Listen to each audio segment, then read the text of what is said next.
ఏపీలో రాజకీయ సమీకరణాలు చాలా చకచకా మారిపోతూ ఉన్నాయి. చంద్రబాబు నాయుడు గారు టీడీపీ అధ్యక్షులు ఆయన ఢిల్లీ వెళ్ళి వచ్చిన తర్వాత ఆల్మోస్ట్ ఏపీ అధికారులందరూ యూటర్న్ తీసుకుంటున్నారా అనేటువంటి డౌట్ వినిపిస్తూ ఉంది. అందరూ కూడా వ్యక్తం చేస్తూ ఉన్నారు. అంతేకాకుండా టీడీపీ, జనసేన, బీజేపీకి సంబంధించి ఆల్మోస్ట్ ఎందుకంటే ఈ కూటమి అందరికీ నచ్చింది కాబట్టి అందరూ ఇటువైపుగా చూస్తూ ఉన్నారు. అందుకని కొంతమంది ఐఏఎస్లు, ఐపీఎస్లు చంద్రబాబు నాయుడు గారిని చాలా సీక్రెట్గా భేటీ అయ్యారు అనేటువంటి వార్తలు కూడా వినిపిస్తున్నాయి. మరి ఈ అంశానికి సంబంధించి మనతో మాట్లాడడానికి, వారి విశ్లేషణని మనతో పంచుకోవడానికి ఈరోజు మనతో పాటు ఉన్నారు సీనియర్ జర్నలిస్ట్ డివిఎస్ గారు ఉన్నారు. వారితో మాట్లాడదాం. నమస్తే అండి. నమస్తే అమ్మా. అందరికీ తెలిసిందే ఎన్నికలు వస్తున్నాయనంటే ఆ రాష్ట్రంలో రాజకీయ సమీకరణాలు చాలా తొందరగా మారిపోతాయని. ఏపీలో కూడా ప్రజెంట్ అదే జరుగుతుంది. సో టీడీపీ, జనసేన, బీజేపీ కూటమికి సంబంధించి అందరూ హర్షం వ్యక్తం చేస్తున్నారు. చంద్రబాబు గారు ఢిల్లీ వెళ్ళి వచ్చిన తర్వాత ఏపీ అధికారులు యూటర్న్ తీసుకుంటున్నారు అని చెప్పేసి అని వార్తలు వినిపిస్తున్నాయి. వీటిలో వాస్తవం ఎంతవరకు ఉంది? అంతేకాకుండా ఐఏఎస్లు, ఐపీఎస్లు కూడా సీక్రెట్గా చంద్రబాబుతో భేటీ అవుతున్నారు అనేటువంటి వార్తలు కూడా వినిపిస్తున్నాయి. అసలు ఏపీలో ఏం జరుగుతుంది? బెల్లం చుట్టూ ఈగలు చేరతారు. అవును, ఎందుకు? తీయగా ఉంటుంది. పవర్ చుట్టూ ఆఫీసర్లు చేరతారు. ఓకే, అంటే పవర్, అధికారం వస్తోంది. చంద్రబాబు ముఖ్యమంత్రి అవుతున్నాడు. రేపు ఆంధ్రప్రదేశ్లో గెలవబోయేది తెలుగుదేశం, జనసేన, బీజేపీ కూటమి. దేశంలో మళ్ళా వచ్చేది మోడీ 3.0. ఇలాంటి పరిస్థితుల్లో ఎన్నిక జరగక ముందే ఎవరు గెలుస్తారనేది ప్రజల్లోకి వెళ్ళిపోయింది. ఇప్పుడు సైకాలజీ ఎలా ఉంటుందంటే గెలిచే వాళ్ళకే ఓటేద్దాం అనుకుంటారు. నా ఓటు వృధా చేసుకోవడానికి నేను సిద్ధంగా ఉండను. వాడు ఓడిపోతాడని తెలిసి నేను ఓటేయను. ఇలాంటి పరిస్థితుల్లో ఎన్నికకు నెల రోజుల ముందే ఈ ప్రచారం వెళ్ళేసరికి ఏం జరుగుతోంది ఆఫీసర్లంతా అర్థమైపోయింది. ఇంకా జగన్మోహన్ రెడ్డిని నమ్ముకుంటే నట్టేట్లో చిడతలు కొట్టినట్టే. ఎందుకంటే అది ఊడగొట్టిన నాగలి. తీసేసిన తహసీల్దార్ పక్కన ఎవరైనా ఉంటారా? ఇప్పుడు తహసీల్దార్ పక్కన ఉంటారా అనేది కదా. ఇప్పుడు మొన్న ఎప్పుడో ఒక వారం రోజుల క్రితం ఒక 5 ఐఏఎస్లు గెలిచినట్టు, అంతకుముందు 6 ఐపీఎస్లు కూడా కలిశారని మనం విన్నాం. ఈయన ఢిల్లీ వెళ్ళి వచ్చిన తర్వాత పరిణామాలు ఆ మీద మనం ఒక వీడియో కూడా చేసాం. ఏది ఆ రోజే చేసాం, ఎప్పుడైతే కలిశారో అప్పుడు హైదరాబాద్కి వచ్చి వివరణ ఇచ్చారు. అలాగే నిఘా సర్వేలు కూడా సబ్మిట్ చేశారు చంద్రబాబుకి అనేటువంటి వార్తలు మనం విన్న దాని మీద చేసాం. అంటే కేంద్ర హోంశాఖ మంత్రిని మాజీ ముఖ్యమంత్రి కలిశాడు అనగానే ఇక్కడ కొన్ని కుష్మాండాలు కదిలిపోయాయి. ఇక ఎవరికి వాళ్ళు సర్దుకుని జెండా ఎత్తేసేసి మీకు విధేయత ప్రకటిస్తే వాళ్ళకి మంచి పోస్ట్ వస్తుంది కదా, ఎవరు వచ్చి ముందు కలిస్తే. ఇలా ఐఏఎస్లు, ఐపీఎస్లు చంద్రబాబుని కలవటం కోసం పోటీ పడుతున్నారు. రహస్యంగా వీళ్ళు కలుస్తున్నారు, వాళ్ళ నివేదికలు ఇస్తున్నారు. రేపు రాబోయే ముఖ్యమంత్రి ఆయన ప్రభుత్వంలో వీళ్ళ సీటు ఖర్చీఫ్ వేసేస్తున్నారు. మామూలుగా రద్దీ ఎక్కువ ఉంటుంది కదా. అవును, గెలిచాక రద్దీ ఎక్కువ ఉంటుంది. బస్సుల్లో కూడా మనం వెంటనే ఖర్చీఫ్ వేస్తాం. అట్లా వీళ్ళు కూడా వేసేసుకుంటున్నారు. దీంట్లో ఎప్పుడైతే వీళ్ళు కలుస్తున్నారో అక్కడ ఆయనకి కంగారు ఎత్తిపోతారు జగన్మోహన్ రెడ్డికి. ఏంటి, వీళ్ళని నమ్ముకుని వీళ్ళని ఇష్టం వచ్చినట్టుగా దున్నుకోమని చెప్పి ఎవరికి వాళ్ళు జగన్మోహన్ రెడ్డి పాలనలో ఒక్కొక్క ఐఏఎస్, ఒక్కొక్క ఐపీఎస్ 100 కోట్లకు పడగలెత్తారు. నిన్న చూశాను ఏదో పేపర్లో, విశాఖపట్నంలో 40,000 కోట్ల విలువైన భూ కబ్జాలు జరిగాయని తెలుగుదేశం, జనసేన వీళ్ళందరూ ఆరోపిస్తుంటే అదేములే అనుకున్నాం. 2,000 కోట్ల విలువైన భూములు అధికారులే ఆక్రమించారంట. పేద రైతులకు బినామీలు వాళ్ళ పేర్ల మీద ఏదో కొద్దిగా డబ్బులు ఇచ్చేసి వీళ్ళ పేర్ల మీదకి రాసేసుకున్నారు. అంటే రిజిస్ట్రేషన్ కూడా అయిపోయింది అనమాట.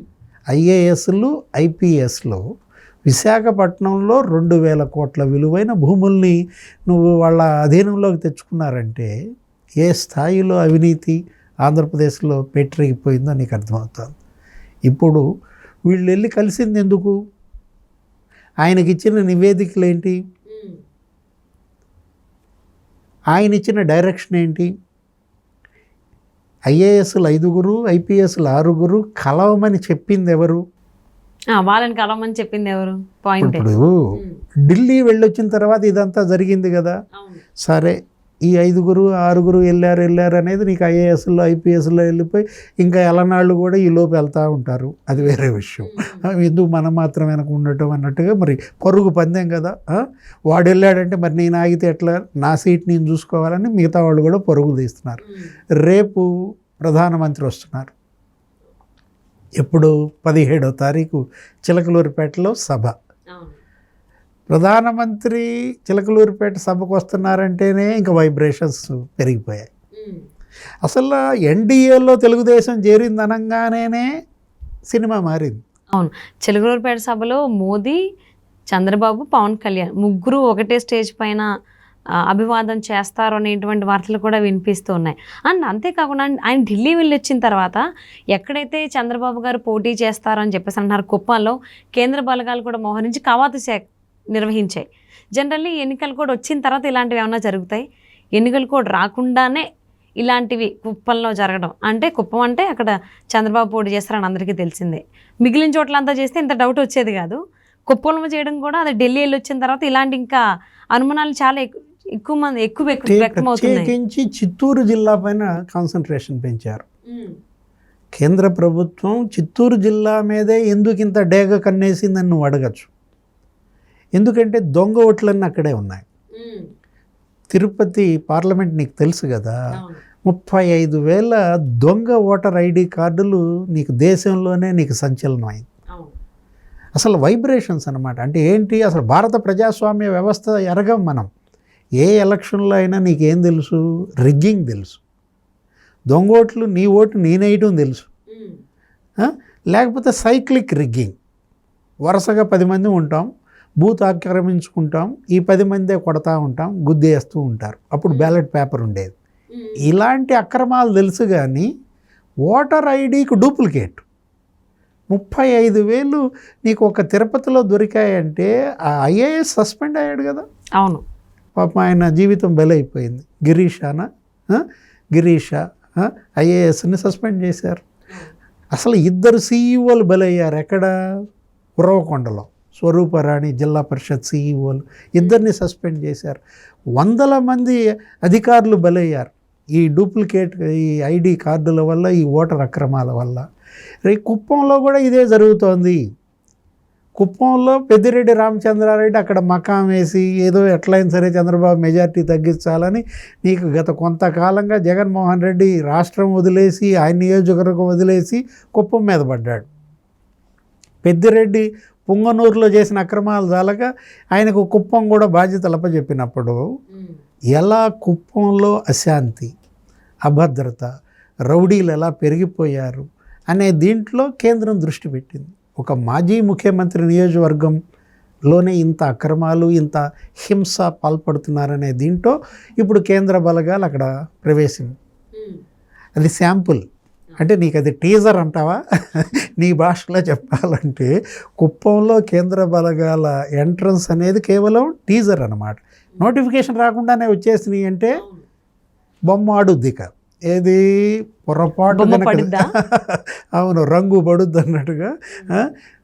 ఇప్పుడు పొరపాటున బెసికితే, అక్రమాలకు పాల్పడితే, మొన్న స్థానిక సంస్థల ఎన్నికల్లో ఏ విధంగా అయితే భయోత్పాతం సృష్టించి నామినేషన్లు వేయనీయకుండా, నువ్వు నామినేషన్ వేస్తావంటే నీ ఇంట్లో మద్యం సీసాలు పెట్టించి, నీ దగ్గర గంజాయి పెట్టించి, తప్పుడు కేసులు పెట్టి జైళ్ళకు పంపి ఎలా మనం జరిగింది చూసాం లోకల్ బాడీ ఎలక్షన్స్లో.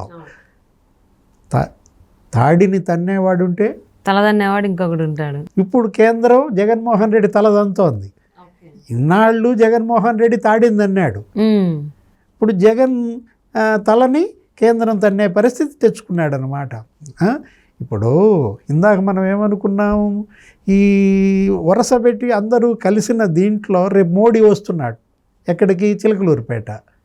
ఆ మోడీ వచ్చే దగ్గర మనం బ్రేక్ అయ్యాం. చిలకలూరిపేట మోడీ వస్తున్నాడు అనగానే ఆర్టీసీ మారిపోయింది సినిమా. అప్పటిదాకా బస్సులు ఇచ్చారా? యువగళ ముగింపు సభకి బస్సులు అడిగితే ఇవ్వలేదు. జెండా సభ తెలుగుదేశం జనసేన పెట్టింది, దానికి అసలు బస్సులు ఇవ్వలేదు. పాపం వీళ్ళు ఉత్తరాల మీద ఉత్తరాలు రాసినా బస్సులు ఇచ్చే పనే లేదన్నారు. సిద్ధం సభలకి ఎన్ని బస్సులు పెడుతున్నారు? 3000 బస్సులు. ఎక్కడెక్కడ డిపోల నుంచి అన్నీ తీసుకొచ్చి సిద్ధం సభకే వస్తున్నాయి. ఆ? మరి 2000 బస్సులు బడి బస్సులు. ఇప్పుడు మోడీ ఎప్పుడైతే వస్తున్నాడో చిలకలూరిపేట ఆర్టీసీ ఉత్తరం రాసిందంట తెలుగుదేశం అధ్యక్షుడికి, జనసేన అధ్యక్షుడికి. ఎన్ని బస్సులు కావాలి, మీకు ఎన్ని బస్సులు కావాలంటే అన్ని బస్సులు ఇవ్వడానికి మేము సిద్ధంగా ఉన్నాం, డిపాజిట్ కట్టండి అని చక్కగా గౌరవంగా పిలుస్తున్నారు. మార్పు మొదలైంది. మోడీ మానియా ఎఫెక్ట్ అన్నమాట. అయితే మార్పు మొదలైంది కాబట్టే ఇప్పుడు కుప్పంలో కేంద్ర బలగాలు. మార్పు మొదలైంది కాబట్టే చిలకలూరిపేట రేపటి సభకి ఆర్టీసీ బస్సులు. సో చంద్రబాబు గారు ఢిల్లీ వెళ్ళొచ్చిన తర్వాత ఏపీ రాజకీయాల్లో చాలా మార్పు మొదలైంది చాలా కాబట్టి మార్పులు వస్తున్నాయి. 5 IASలు 6 IPSలు చంద్రబాబుతో సీక్రెట్ భేటీలు ఇక వరుస పెట్టారు. Thank you so much for spending your valuable time with us, DVS గారు. నమస్తే.